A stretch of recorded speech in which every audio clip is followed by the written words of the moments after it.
me ask you if you had this experience before. Maybe you're struggling getting a little bit of a slice. It doesn't have to be a huge slice. Maybe it's just barely, the ball is starting to barely leak to the right. Do you feel like when you swing really hard, even if you catch it really solid, that ball just doesn't go quite as far as what you're seeing with your competitors? You hit it right on the sweet spot, it sounds good, it feels good, but then it really just doesn't get the distance like you'd like for it to have. You probably even tried to fix coming more to the inside, swinging a little bit more inside out. We've all heard that before. You've tried it out. I almost promise you've tried that out dozens of times. It didn't really work quite that well for you. We worked on releasing that golf club, releasing the face, turning it over. Maybe that hasn't worked as well for you either. If that sounds like you, if that sounds like the symptoms you're having, this is going to be the perfect video for you. Now, where most people focus on to fix a slice is what the club is doing itself. We want the club to swing more out to the right. We want the club to turn on over. But the part that we're missing is the part that controls the club, which is our body. Now I've got a great set of drills that I'm going to work you guys through. We're going to talk about some tricks on how to set up your feet, your hips, your shoulders, some things that you may not have heard before that are going to make hitting that draw a lot easier. Let's go and get started. Now be sure to click that subscribe button. I've got tons of great content coming out this year. I don't want you to miss out on that, and you have to be subscribed to get notified when we release our new videos. Also, click that thumbs up button. That really helps us out, and post your comment down below. I'd love to hear from you. Okay, so let's jump right in here. Now, in this video, I'm gonna do something a little bit different. We're gonna talk about one of the tools that I use on a daily basis that I would never give a lesson without, and really has opened up my eyes to the science of what's happening through your golf swing. Really helped me to become a much better teacher, and that's my Flight Scope. This is their newest version of the radar. It's called the X3, and this thing is pretty daggone cool. It's an expensive piece of equipment.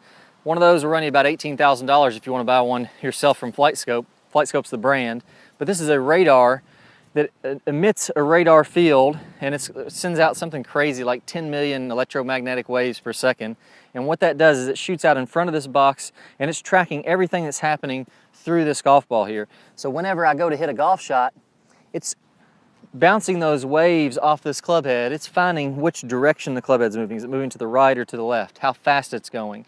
What's the angle on the face? It's measuring the ball as it flies through the air. It actually bounces little waves off the seam in the middle of the golf ball. So when a golf ball is made, it has two pieces, and in the middle there's a little seam. It's a little tiny bit thicker than the rest of the ball, and this radar is so precise. It tracks that to figure out how much spin is on the golf ball.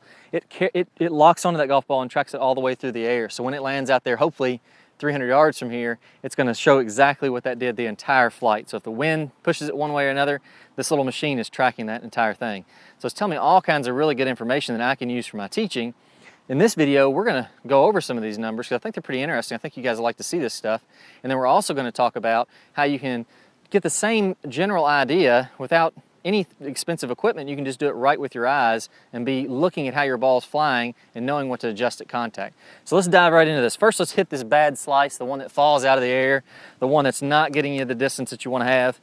One thing that I look at are three pieces that this is going to help me with. Two of those are what's called face and path. So which direction is my face pointing? Is it pointing to the right or to the left at contact? This machine's going to tell me exactly what the face is doing. Which direction is my club swinging? So am I coming over the top and swinging to the left? It's going to tell me exactly how much it's moving to the left. And then I use this Dr. Scholl's Odor X foot spray powder. And you can get this, I get them off Amazon. They're just a few bucks for a can. And I spray this on the club face, and it puts a white powder on the club face. And this is going to show me where I contact the golf ball. That's the third piece that's going to determine if there's a slice. Now typically, whenever you're coming over the top and you have that bad slice motion, you're going to tend to hit a little bit more low and on the heel of the golf club. And the reason for that is when you're coming over the top, that heel, if you look at my club here, the heel is leading the way, and I tend to hit off that heel side to maximize my ability just to hit the ball at all when I have that over the top move. So that's one of the things we'll look for here in this video. When I make this over the top swing, do I get a little bit more contact on the heel? When I do that, this face actually twists when you hit the ball, and it creates a little bit more left to right spin. So if you hit it on the heel, that's going to make the ball spin even more. You're going to lose even more distance. So we've talked about it about enough here. Let's go ahead and hit one. Let's do this bad move. And what I'm going to do is I'm going to do the wrong way. And I'm going to go over in the rest of this video the right ways to do this, but I'm going to start from the ground up. My right foot is going to be angled in a little bit. So I'm going to take my right toe and angle it in. I'm going to take my hips and bump them back away from the target a little bit. And don't worry, I'll get into all the details of this here in a little bit.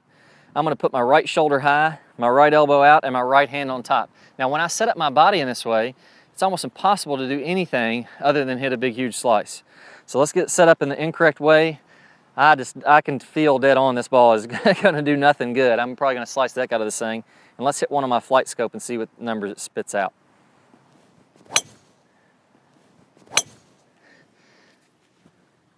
All right, so that one really had a big slice on it. Now let's take a look at the contact point here. You'll see when I sprayed it up with this powder that the contact was low and off the heel. Now, as I mentioned, anything on the left side of the face or toward the heel side is gonna get that ball to curve even more. So that ball really started to turn from left to right. Now, when you're making that slice, what we're also gonna see is my path and my face are gonna do a certain pattern when that happens. So if I look here, my path was, this is a very extreme slice, my path was 24.7 degrees to the left. That means that the direction this club head was moving as it was coming through that ball was 24 degrees to the left.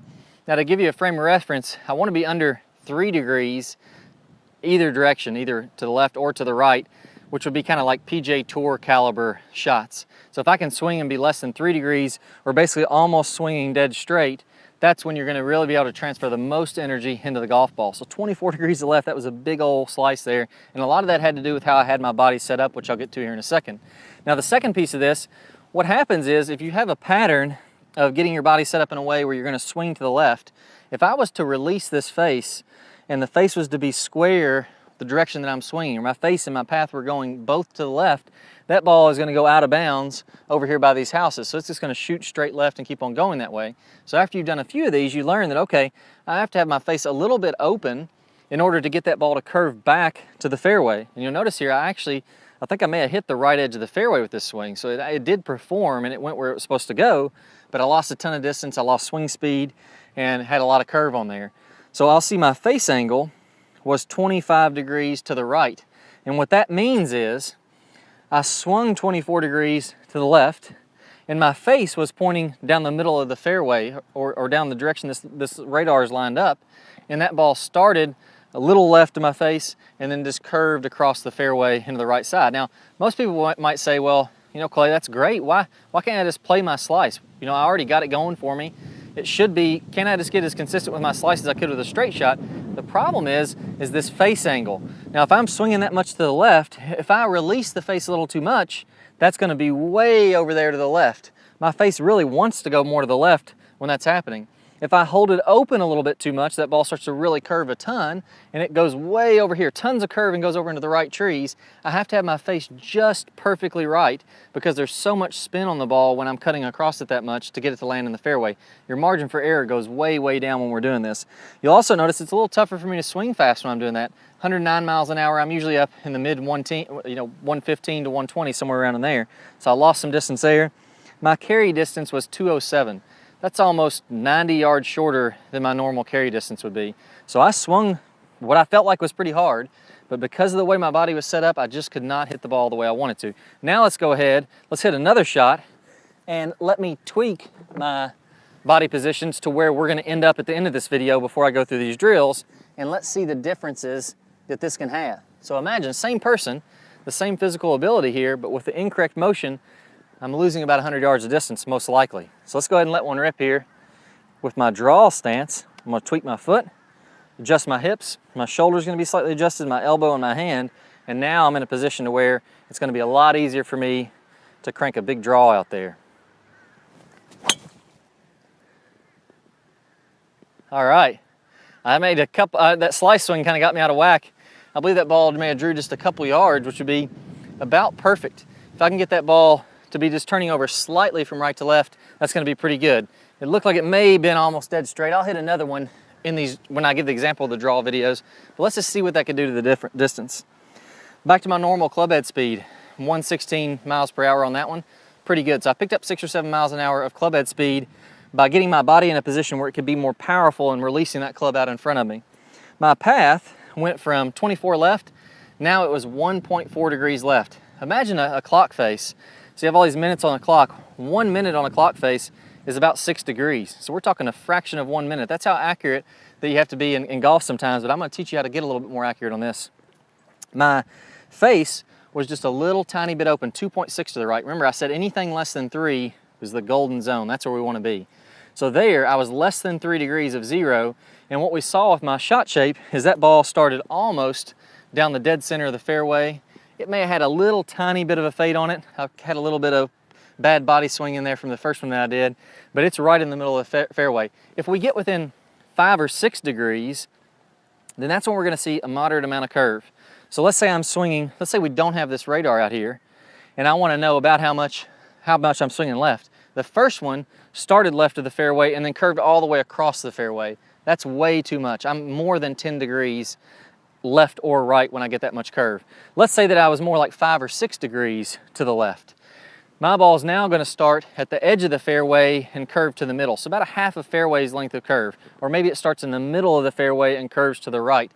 Anytime it curves just about a half of a fairway width, that's telling you you're probably within 5 or 6 degrees of zero or centered. So even if you don't have this machine, if you just watch your ball flight, you can start to get some good feedback on which direction your club is moving and how much off center it's moving.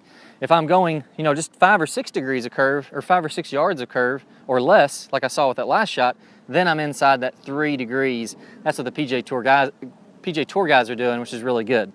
So that's all great information to know. We see how this flight scope can be so helpful. And the thing that I love about this is if you ever have an opportunity to get on one, I highly recommend it, because I can make an adjustment, I can make a change, what I feel like is a better swing, and then it's going to give me immediate feedback. Was it actually better? Was what I thought was happening actually happening, or was I off track? So it's really cool. Now let's go ahead, let's talk about what we're going to do to get that draw. So I hit one fairly straight there, but I'm not really happy with that. We want to get that ball to turn over a good 3 or 4 yards, if not a little bit more than that. So the first trick, and when I see a lot of people go off track, is the right foot. Now, when I angle my right foot in, so my right foot, you can imagine being straight forward there. When I angle my right foot in, or let's start with this. What you've probably typically been told when you have a slice is get your stance more to the right and swing inside out.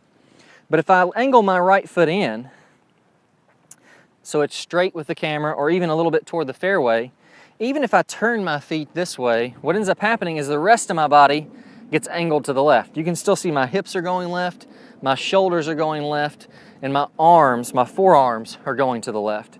So even though my feet are angled that way, the rest of my body is still pointing to the left, and that makes it really tough to hit that draw.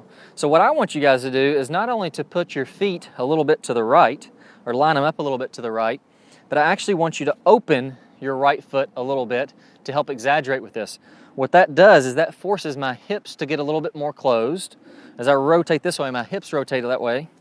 My shoulders also tend to rotate a little bit more that way. And then my forearms tend to go a little bit more that way. So let's try this out. I'm gonna exaggerate here, get my feet to the right, open up that right foot. That's a really good trick that I found that can help you guys get that path and swing direction more out to the right. So let's give that one a whirl. There we go, nice little draw on that one. And we can see there, started down the center of the fairway. It only had a few degrees of draw on it. I'm gonna guess that was less than 3 or 4 degrees. My path was within 3 or 4 degrees of straight, and my face angle was within 3 or 4 degrees of straight, just based on what that ball flight did without seeing the track or the flight scope here. So when I look at this, we saw 116 miles an hour club head speed again. Nice little draw right down the left center fairway. That one went to 305, so I picked up a little bit of distance there. My club path was 0.7 degrees to the right. My club face was 0.7 degrees closed or to the left of my path. So that was a perfect draw swing. And the only reason it turned over a little bit more to the left was because I was very slightly off the toe here. Remember, that helps you to get a little bit of a draw. Now the next piece, I'm gonna put these next two pieces together here. So we've talked about, we don't just want to get our stance to the right.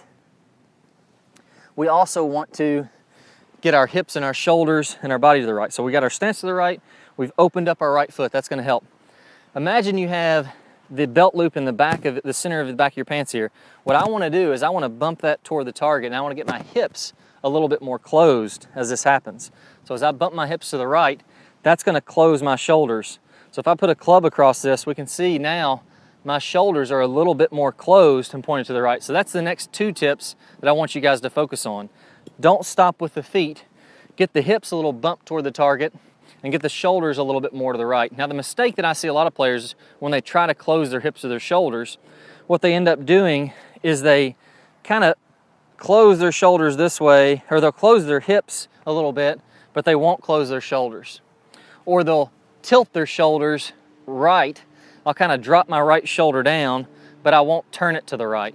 What I want you to do is a little bit different than that. Take your entire hips here and turn those like you're taking the back belt loop of your pants and you're gonna face it more toward the target. And then take your shoulders, actually have that more pointed to the right. So now I'm gonna feel like my right arm is much more under the club. So everything's more to the right there. Let's see if I can get a little bit more of a draw. So I'm gonna exaggerate and see if I can get that ball to turn over even a slight bit more right to left. Oh, another good one, straight. So I had a little bit of an inside-out path. Maybe drew a tiny bit, but didn't do too much. So I just had a little bit inside-out path. Hey, I'll take that all day long. Not a ton of draw, almost like a bullet dead straight. But I bet my path was a little bit to the right there like we were going for. So my path was basically dead straight, 0.8 degrees left, so almost less than a degree from zero. And my face was just a little bit open. So just right center is all that one went. So what that's telling me there, and I think is what a lot of people are struggling with when they're trying to exaggerate this, is that I'm lining up my body to the right more, but the piece I'm missing is getting that club and handle to turn on over. And that's what this last piece, this one, the other pieces, the feet, the hips, the shoulders, they help to give the general path to be straighter or more to the right. This last piece is what's gonna guarantee that you get that draw. So here, what I'm gonna do is I'm going to take my right elbow and I'm gonna put it more underneath. So if you imagine my elbow pointing out, if I have my elbow pointing out like this, back toward the camera, and not tucked under like that, that's gonna put my right side of my body higher and it's gonna make me wanna swing across the ball in that direction. What I wanna do here is I wanna take my right elbow and I wanna tuck it under. So my right elbow is now kind of pointing toward my right hip. Hogan talked about this a lot. That's gonna really guarantee that my shoulders are to the right, and that's gonna make it almost impossible for me to do anything but to swing a little bit more out to the right. I also wanna feel like with that elbow in, that right elbow is lower than my left arm. If you wanna really guarantee you get that draw, get that right arm under the left arm. Now I'm really getting to where I'm gonna make it very easy to swing out to the right. And then here's the final piece. Maybe you've been trying to release that club head and get that face to turn on over and release the toe like you see the pros doing. A lot of that has to do with the right hand. When I have my hand straight ahead like this, I want it to be turned under the club. So when I feel like my knuckles in my right hand, instead of having, if I struggle with a slice, instead of having those pointing directly back to the right, I want to feel like my knuckles are now pointed more down to the ground there. When I put all these together, my feet are to the right, my right foot is splayed out. That makes things a lot easier. My back belt loop is bumped toward the target. My shoulders are bumped a little to the right. My right arm is under, and my knuckles are down on my right hand. This really makes it almost impossible to do anything but to deliver that club a little inside out and to get that club face to roll on over. So here I'm gonna exaggerate a little bit. Let's get that hook. I've been hitting mostly straight shots or fairly straight shots. Let's get one that really turns over. And on this one, I'm gonna try to get that ball to turn over a good 5 or 10 yards. Let's go ahead and give it a whirl. There we go. So that time I exaggerated a little bit. I saw that ball turn from right to left about half a fairway's distance. So now I know my path was probably inside out around 5 degrees or maybe a little bit more. Tough to know for sure without having the flight scope, but let's let it tell us here. So we'll see there, my path was 4.6 degrees to the right. Remember again, I said that ball curved about a half a fairway's width. That's telling me I'm probably around that 5 degrees off of center. My path was 4.6 to the right, so that's exactly what we were guessing there. My club face was a little bit closed and releasing. It was 3.8 degrees to the left of the direction I was swinging, making that ball turn over from right to left. So those are the things that I think make golf a lot easier when we've all tried to swing more to the right, we've all tried to turn over the face and get that ball to curve, but until we get our body in a position to make that easy, it's gonna be very difficult to do. So follow those steps and make sure that you get that path moving inside out, and really feel like the last tip I'll leave you with here, if you still continue to struggle with this, feel like the club face itself is gonna wrap around the outside of the golf ball. So if I have the golf ball, I wanna feel like my club face is coming to the outside of that golf ball to really close down and get that ball to really turn over from right to left. I promise you, follow these, even if you don't have a flight scope, if you don't have the luxury of being on this machine, you're gonna get some great shots, you're gonna get some really nice draws.